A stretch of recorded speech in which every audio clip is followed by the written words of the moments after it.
This program is presented by University of California Television. Like what you learn? Visit our website or follow us on Facebook and Twitter to keep up with the latest UCTV programs.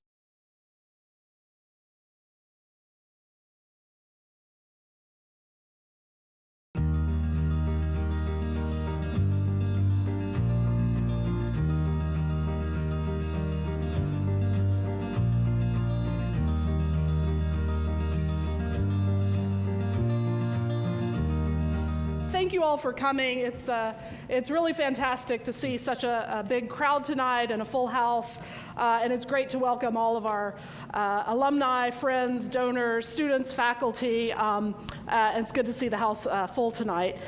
We have a very exciting program. I want to briefly recognize a few people and make some quick announcements, and then we will get to the main event.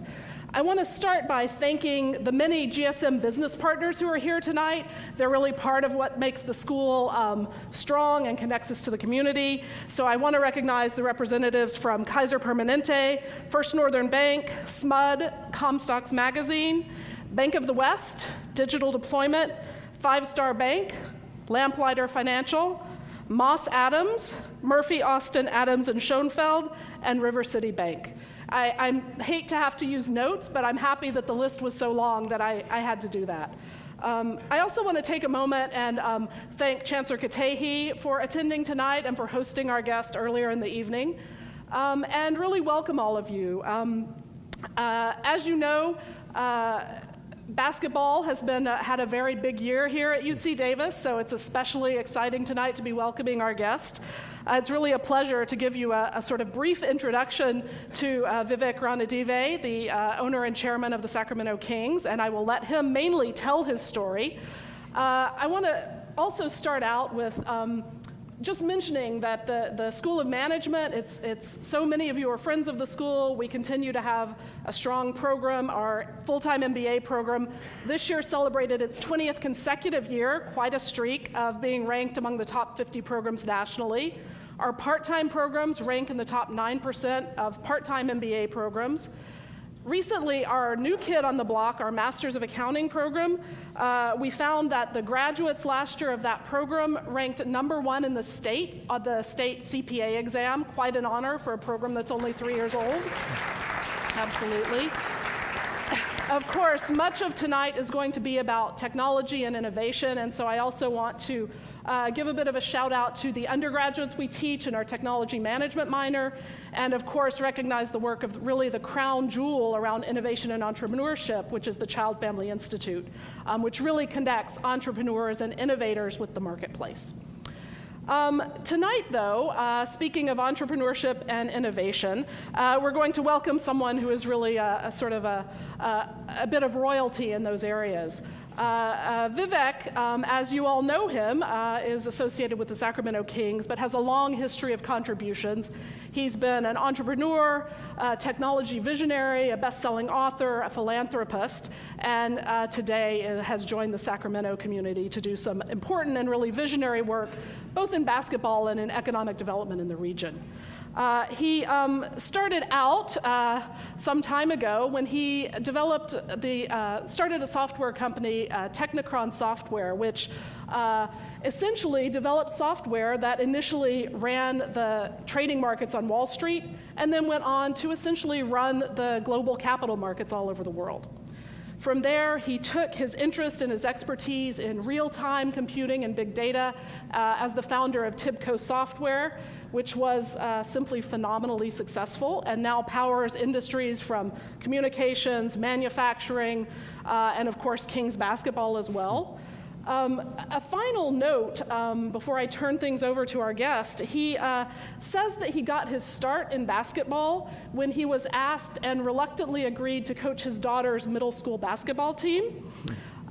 For all of the business students, particular in the audience, I hope you take this as a lesson that trying new things can have really incredible and amazing results, because today, of course, we see him in a very exciting role with the Kings. So with that, I'm going to initiate a conversation, and we have some questions for the audience at the end, but I will just turn it over, and you can tell us about your background in basketball Sure. and innovation and whatever you'd like. Okay, well, thanks for having me. Thanks, Linda, and thanks for a fabulous dinner at your house. By the way, I love the Wayne Thiebaud's on the walls at your house.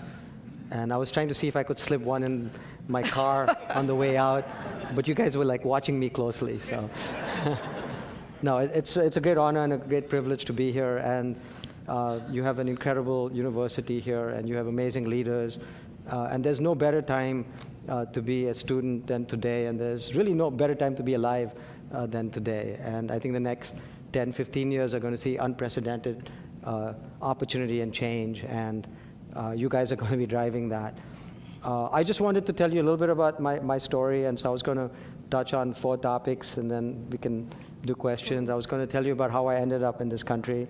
I was going to tell you about my big idea and how I started my company, how I got involved with basketball, and then just how I see the future. I grew up in Bombay, India, and when I was a little boy, I was 10, 11 years old. It was the middle of the night, and I had my ear plastered to a little transistor radio. And I heard these magical words, one small step for man, one giant leap for mankind. I was listening to the Voice of America, and I was listening to the moon landing. Now, this turned out to be a pivotal moment in my life. I was just a little kid, and I thought to myself, this is unbelievable. Who are these people that were able to take a man, put him in a box, and propel him 250,000 miles to land on a rock flawlessly for the first time? Who are these people? What brilliance, what vision, what creativity, what courage, what perseverance? Who are these people? And I said to myself, I want to be one of them. And that's when I decided I was going to study science and technology, and I wanted to be one of these people and come to America. Now, what's amazing about that story is that back then, the entire NASA space program had less computing capacity than all of us have in our pockets today. It still blows my mind. So that's kind of how I got the notion that I wanted to come to America, and I applied to a school on the East Coast, MIT. They must have made a mistake in the admissions process because they somehow admitted me. And in those days, you couldn't convert rupees into dollars. The rupee wasn't a convertible currency. And so I ended up on the shores of Boston with 1 semester's tuition and basically $50 in my pocket. So that's how my story started. Now, I wanted to share with you the big idea that I had with which I started my company. I studied at MIT, I studied at Harvard, studied electrical engineering and computer science, and I was working in the computer business, and I was mostly a hardware engineer. And I became frustrated with the way that software was done. It seemed like the hardware was always on time, always on budget, and the software just never seemed to get there. So that's when I had my big idea. And the notion was, why not do software like hardware is done? So if you look at a computer, you take the top of your PC, there's a backplane or a bus, and you plug cards into it. Now, the way that software has been done is you build an application A, you analyze it, 70 to 80% of the code then was infrastructure code, and then you build the application. You build another application B, you do the same thing, and then you build a bridge to tie A and B together. You build an application C, you build 2 more bridges. And so you have n applications out there, and you basically have n times n minus 1, n squared, back and forth bridges to make all these applications connect. So the simple notion I had is, just like you have a hardware bus and you plug cards into it, why not have a software bus where through a single interface you could have all of these applications and system communicate and communicate in real time, and you convert the n squared problem into the n problem. It saves a lot of money, and it provides a lot of benefit. So that was kind of the big idea that I had. And many, many years ago, I managed to talk my way into the office of a guy called Bob Rubin. And he had just been made in charge of Goldman Sachs. He was the CEO of Goldman Sachs. So he took pity on me, and he gave me my first contract. And he said, Vivek, I want you to apply this idea to my trading floor, because right now it's a mess. And I'd never seen a trading floor before. And I saw these guys in red suspenders with stacks of these monitors, which were essentially TV monitors, on their desk. And the notion was maybe with my idea, I could take this mess and make it a little bit better. So he gave me this contract, and he said, now what I want you to do is I want you to come back tomorrow and share with my partners what you're going to do.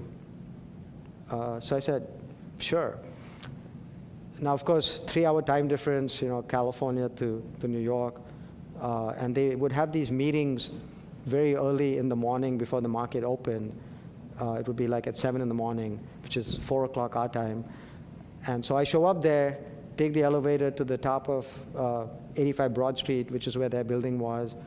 And they had these very lush private rooms where the top partners would meet every morning for breakfast. So here I am, I'm this young punk out of school. I'm the age of most of you here.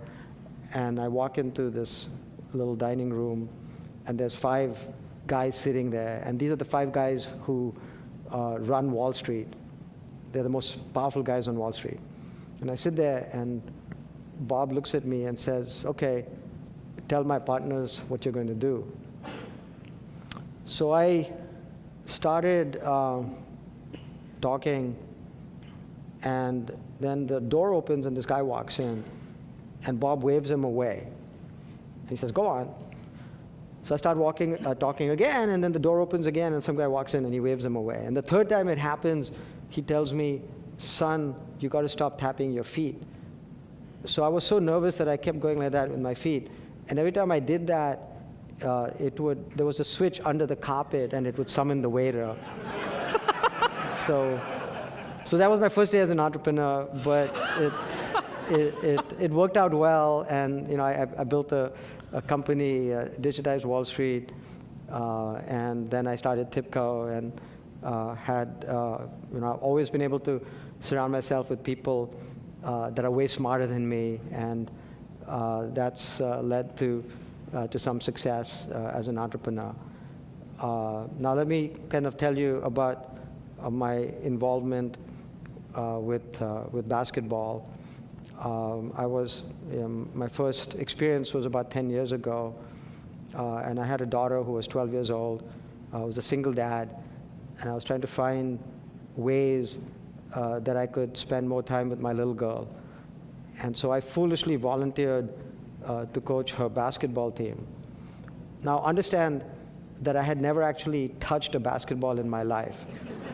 I grew up in India, we play cricket over there. And so I had no idea what basketball was about. So the first day I show up to be the coach, and there's this huge gym in Redwood City, which is near my house in Atherton, and there's all these different basketball courts. And I look around the room, and there's all these dads who are the other coaches, ex-Division I players, 7 feet tall, and then there's me. And so then I look at the girls, and I find out that I've already been had where they had something called a draft, and they got all the best kids, and they gave me the girls that nobody else wanted. So I'm standing in front of the girls, and I'm on the court, and I'm like, what do I do now? And so the first day I looked at the girls, and I was just terrified that I was going to make a complete fool of myself in front of my little girl. And that's, as a dad, that's the worst thing you can do. And so I looked and I said, girls, today we're going to run. So for the whole hour, I just made them run up and down the court. And that was kind of my start in basketball. Well, what happened is I went back, and one of the things about me is that I hate to lose. And I said, I can't, I got to figure out a way that I'm not going to lose. And I studied the game, and I'm a bit of a math nerd. And I went back, and I converted the game into a math equation. And I'll be happy to share this equation with anyone. So, made the game into an equation, and I actually taught the girls the math equation, and ended up winning every single game and taking the team to the national championship. And so that's how my love for basketball started, and I just fell in love with the game. And for any of you who've read Malcolm Gladwell's books, his latest book, David and Goliath, is based on this story, and the first chapter talks about this story. Now, a few years later, a friend and a neighbor of mine was in the process of buying the Golden State Warriors and was bidding against a guy called Larry Ellison for the team. He has a little company called Oracle. And so Joe asked me to join him in that process. And so I ended up joining Joe, and he was the lead guy on it. And we ended up winning the bid and buying the Warriors. And I was kind of in the back seat. I was the vice chairman, but I watched this team, and it was a great experience. And then a couple of years later, I got a call from the mayor of Sacramento, Kevin Johnson, who's just a very persuasive guy. And he called me up and he said, look, you need to keep the team because this guy, Steve Ballmer, is going to buy the team and move it to Seattle. And I was extremely skeptical. I said, well, why would I do that? I live in the Bay Area. I love the Warriors. And we're just in the process of turning the team around. And he kept hammering at me. And at some point, something in me clicked. I came to California with nothing. So everything I have, I owe to the state of California. And I realized that without a basketball team, the city would be decimated. This goes back thousands of years to Roman times, where cities were built around coliseums. And so something in me clicked, and I said to the mayor, okay, I'm going to help keep the team. And of course, ended up buying the Kings, and here I am. So that's kind of a little bit about my story. I wanted to share some thoughts about the future as I see it, and what I see as the forces that are shaping the future, and what types of opportunities this creates for all of us. I think we're living in an incredibly exciting time, and we're entering a new era.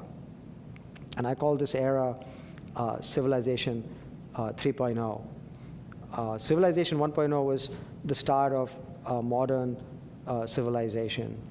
And it was really driven by the agrarian revolution, and people were farmers and shopkeepers and carpenters and painters. It was the age of the artisan.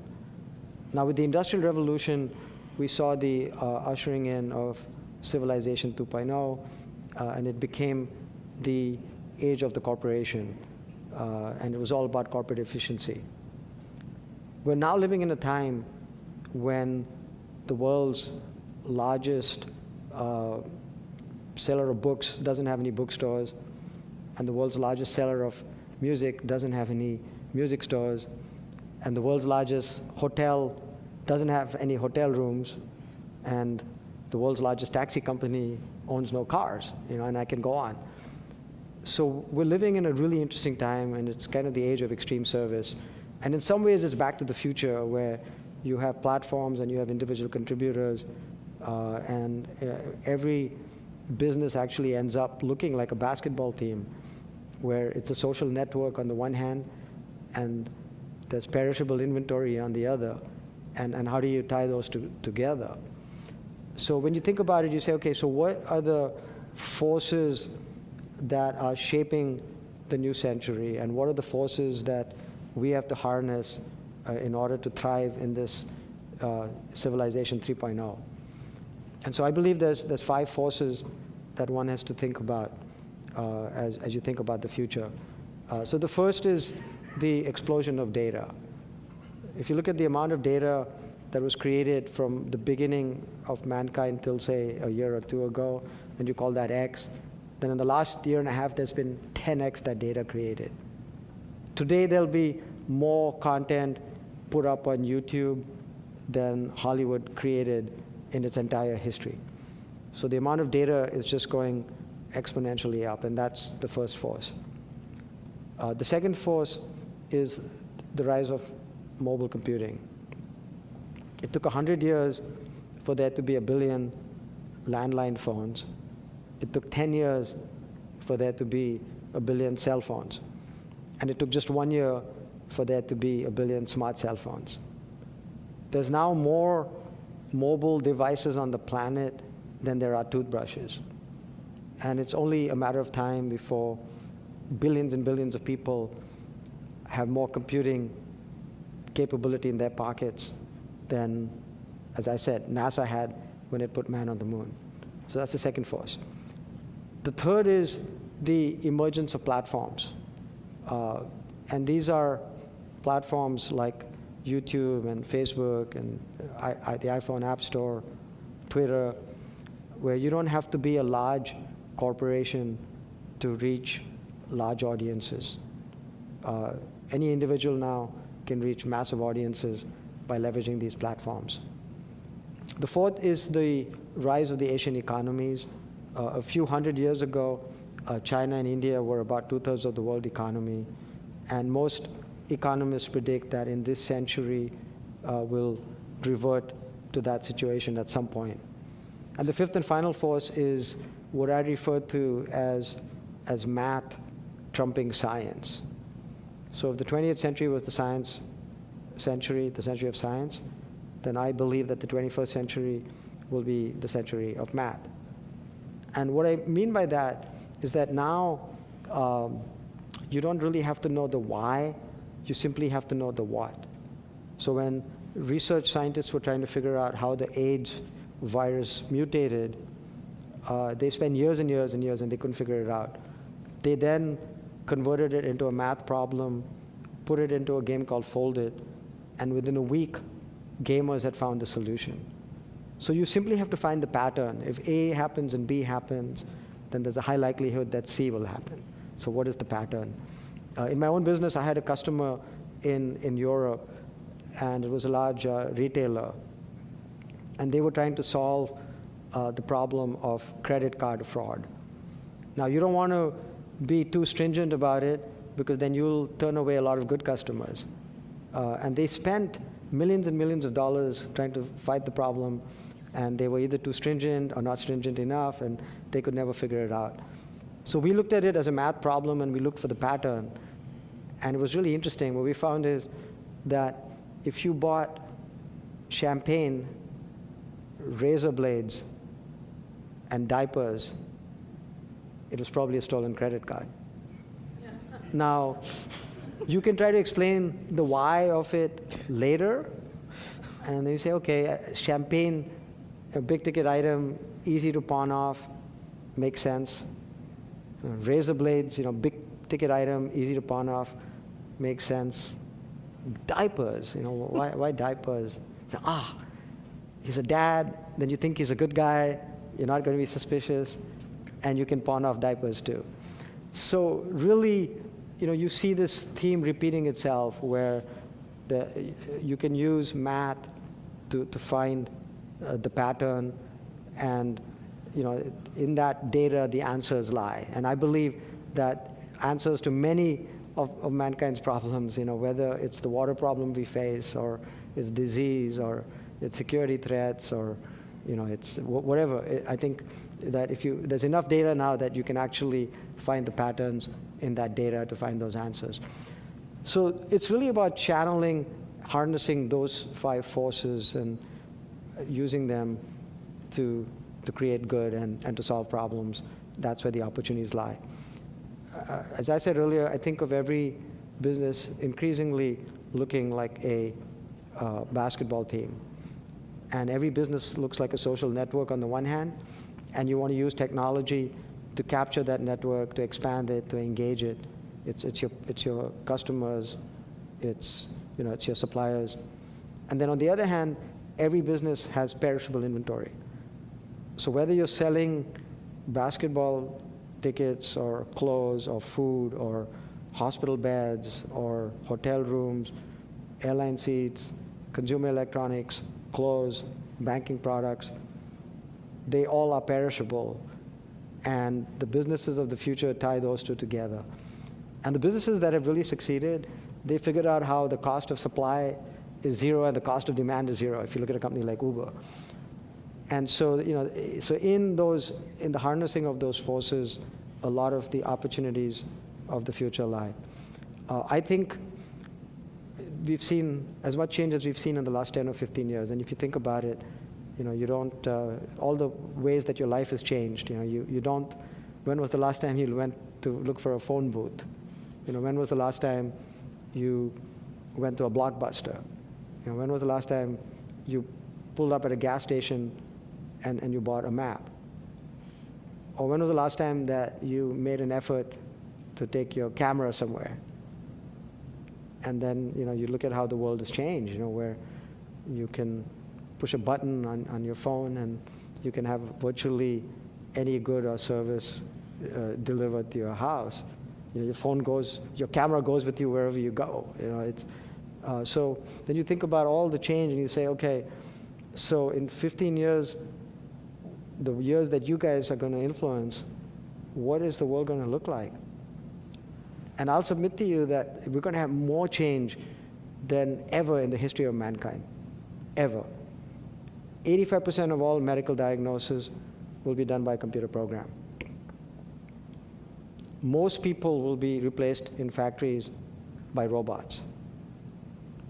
Driverless cars will no longer be a novelty. They'll be everywhere. Wearables, where they continuously monitor your health, will be a legacy technology, and people will probably have tattoos that are doing that are embedded in you. A UC Davis caliber education will be available to every human being on the planet for free. 80% of the waste that we have today will be eliminated. The planet will be lit up by LEDs. We'll be moving to much more energy efficient ways of lighting up the planet, and they'll all be controlled by in the cloud. I can go on and on, but I think the list is endless. And this is an incredible time to be at UC Davis.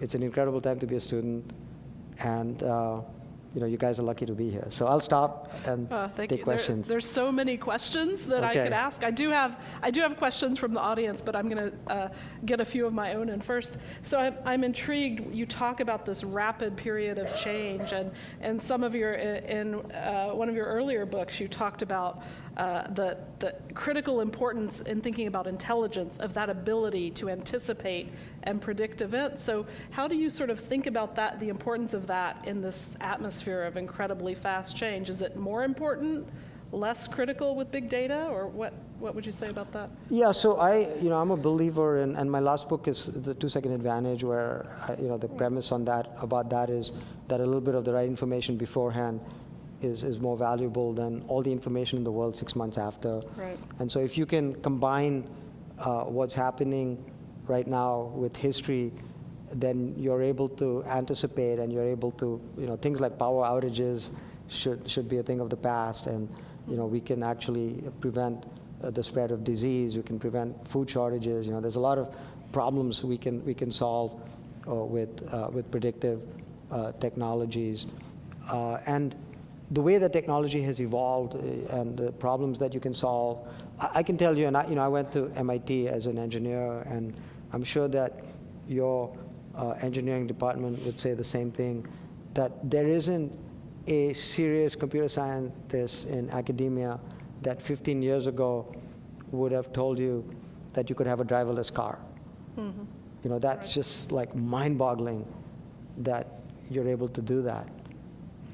But you know, you have neural networks, you know, you have machine learning, and so computers are taking leaps that we never imagined before, and our ability to look at different types of data and process it very rapidly allows you to be, you know, to be predictive. Yeah, really improve that. Yeah.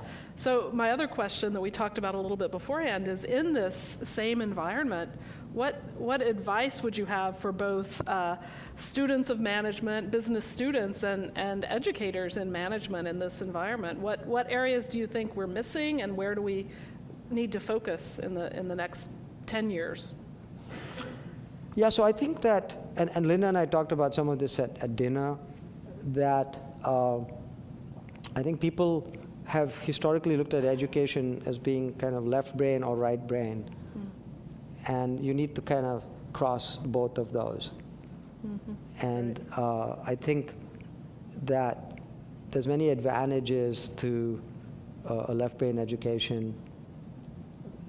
There's just having the ability to think outside the box and connect the dots.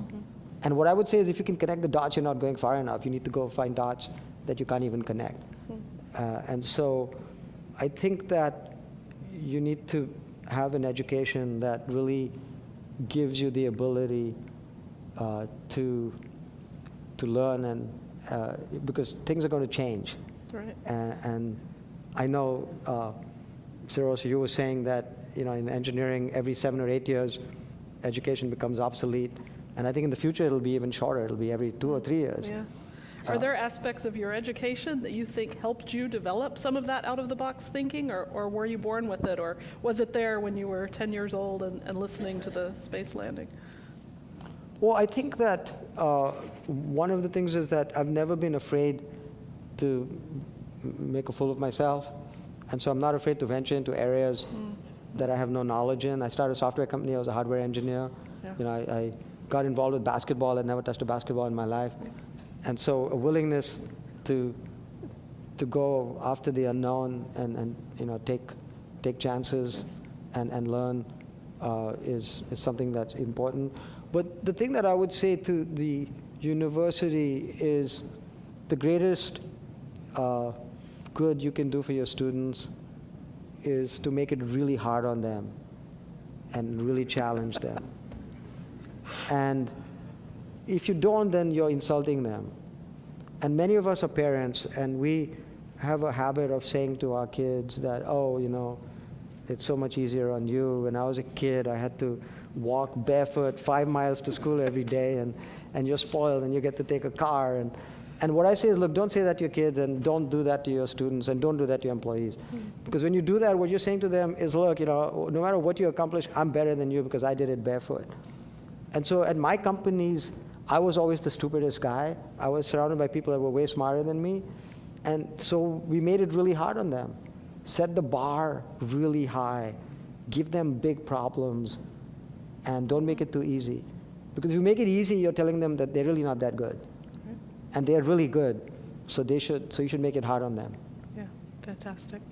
So I should turn to some questions. So there are several questions here about the new arena coming to Sacramento. So I'll start with the one in front of me, which is just, what do you see as the most challenging aspect of the business development around the arena, either past or future?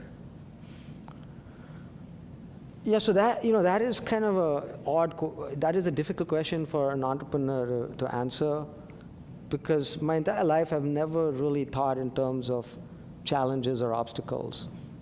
And so I'm always thinking in terms of, you know, how we can create something great.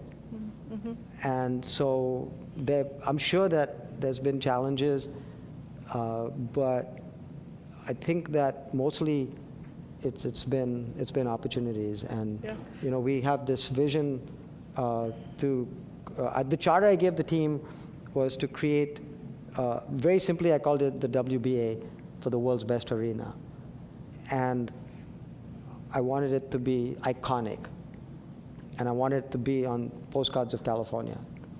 And so then the question becomes, well, what is iconic? How do you define iconic? And so when you do this with your hands, that's the Transamerica Pyramid. That's iconic. When you do this, that's the Sydney Opera House.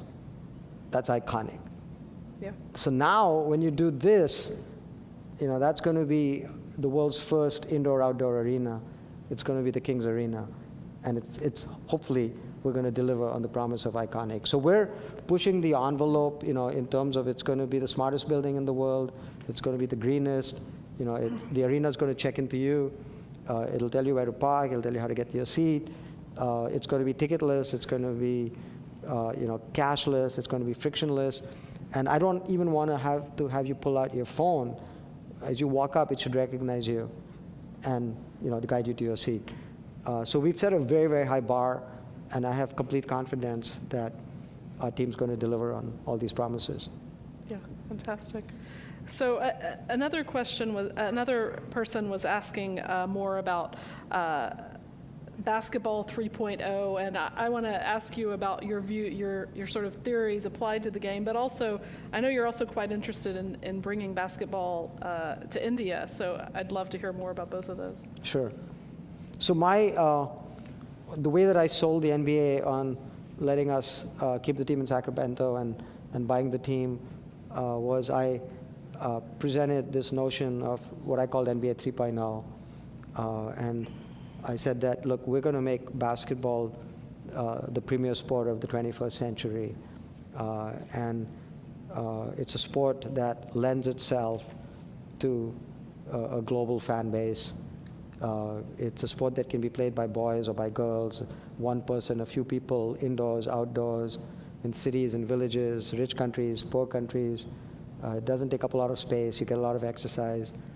And so I created this vision of NBA 3.0, and that was driven by three vectors. It was driven by technology, and we're going to use technology to create this global community. It was driven by just having a global outlook from the start.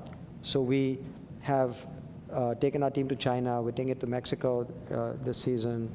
I've taken the commissioner to India, where it's become one of the fastest growing sports. And then the third was we've had this notion that it should be about more than basketball, and it should be an agent of good and an agent of change in the community. So using those vectors, we are putting a lot of wood behind the kind of the globalization and the arrow of taking basketball and sharing the joy of this incredible sport and how it unifies people. And really, you think about the basketball arena, it's the 21st century communal fireplace. It's where everybody gathers to enjoy some great sport. So we're combining all that into this vision of NBA 3.0. Yeah, terrific. So another question about basketball and the Kings is this person asked, what is the most important to you on a daily basis with the Kings? Is it the business operations, or is it personnel and strategizing about the team, or is it the arena financing? What's your main focus these days? What makes sport and basketball so very different than any other type of business is that, well, first of all, the biggest misconception is that I own the team. I actually don't own the team. The team belongs to the fans. It belongs to the city. It belongs to the community. So that puts your perspective in a very different place. The second difference is if you have any other kind of business, you have a bank, or you sell computers, or you sell clothes, you have customers. A basketball team has fans. Fans will paint their face purple. Fans will evangelize 24/7 about their team. And so really our focus is on how do we serve those fans? How do we serve them in the arena, outside the arena, during games, when there's no games, when we create the new arena. And so we try to never lose sight that we do have the greatest fans in the world, and how do we give them what they deserve. Yeah, great. So this is a question that, this is one that our career services director would be proud of. This person wants to know, what would be the best way for someone very knowledgeable about the sport to get a position in the basketball operations of an NBA team? Maybe more generally, what impresses you with young people who are looking for a job in your industry or organization? Yeah, so we did something very interesting last season where we actually used crowdsourcing to get a lot of ideas. And we actually use a lot of big data in our analysis. And so we use technology and data both in the business side. And so, if you're sitting and you tweet that you had cold pizza, then, we want to be able to pick that up and then go back and really understand you and your household. And, it's the fourth quarter and we've got excess hot dogs. And you just tweeted you had cold pizza. We know that your kids like hot dogs. And those hot dogs will go bad anyways, and so come give you some hot dogs. You're coming to the next game. You don't have parking for that game. We have excess parking, give you some free parking. So even before you have a chance to become unhappy, we make you happy. And so, we use it extensively on the business side. But then there's also the use of big data on the basketball side, and we can use that extensively. And so whether it's with the draft where you can use neural networks and machine learning software to be able to predict that you have this rookie. So in 3 years, what NBA player might he resemble? And what's the floor on him? And what's the ceiling on him? Now you can also use it. Now every arena has 6 overhead cameras. And so we have more data now than you've ever had in the history of the game. We have 30, 40, 50 gigabytes of data. And so one of the examples of how we applied it is we signed a player, Rudy Gay, and people said that, well, if you look at one data point, you say, well, he's scoring, 23 points a game, and you say, well, that's great. Give him a lot of money. It's worth it. And then you look at the next data point, and well, he's shooting 30%, and well, he's very inefficient. And so, no, don't get him. So what we did is we looked at this spatial data, and we looked at multiple years of data. And we came to the conclusion that with the right spacing on the court, because we now have time-space data, and going from being the first option to being the third option in taking a shot, that he would take 5 fewer shots, and he would actually be much more efficient. And of course, history showed that it was all true. And so he, is scoring the same number of points, but his shooting percentage has gone up 15, 20 percentage points. So give us your ideas, share your knowledge, and we're very open to receiving ideas. And those people that are able to do that, we'd love to have them to help us and join our organization. We're looking for the smartest people out there. All right. So in talking about the many uses of big data and real-time computing, I wonder if you've encountered a difference between people who understand big data and understand really how it can be put to use in a particular business. And you touched on that a little bit, but that's something at the School of Management lots of our faculty are interested in, how to train students, not just for the basics of big data, but really to see those uses. How do you develop that, or how do you find people who can do that? And I think, that's an area that is going to explode because I would submit that, as I said, math is trumping science, and every problem is a big data problem. And the ability to look at different classes of problems and apply big data to those problems. And I'm investing in companies that are doing that. And the agriculture, right? We have a water shortage, and right now, most of the water that goes into a field is wasted. And so with satellite data, how can you look at every single plant and figure out, where should the water go and how much water should go there? And so we live at a time when, this field is going to simply explode, and we don't have enough people that have that way of thinking. And so that's why I said, you need both the left brain and the right brain, and you need, some of the discipline, but you don't really need to be a mathematician in order to be able to understand, how to creatively apply it. Right, yeah. So speaking of left and right brain, a question in a different direction. This question is, why should you include art in the stadium project? Yeah, so along with kind of the notion of Civilization 3.0, I started challenging people on what is City 3.0, and today at dinner I challenged the chancellor on what is UC 3.0, and so City 1.0, was kind of a place for people to live, right? That was modern cities.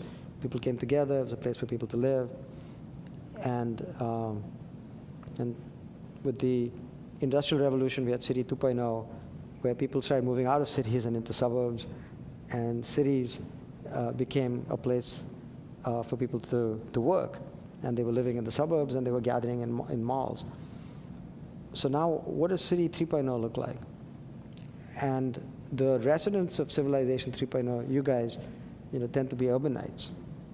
And so City 3.0 is cities are going to be places to live, to work, to play, to watch sports, to enjoy culture, to look at art, to enjoy music. And City 1.0 was around a river, and then City 2.0, is airport access, and City 3.0 it's going to be web access, internet access, information access. So, cities are going to be the places where there's opportunity, and there's art, and there's culture, and there's sports. And so as we were building the arena, we're doing more than building the arena, we're building the area around it. And it's going to be much larger than LA Live. And so we see this as being critical to the vision of City 3.0.